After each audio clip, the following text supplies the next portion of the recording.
don't know all the details. We most definitely don't.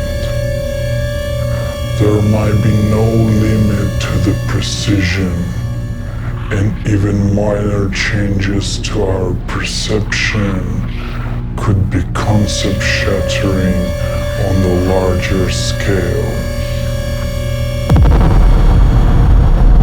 There is a connection, a wire, that joins both sides of the spectrum.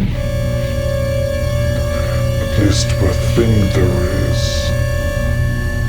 Wiring up the system, we discover the tiniest particles at the high frequencies.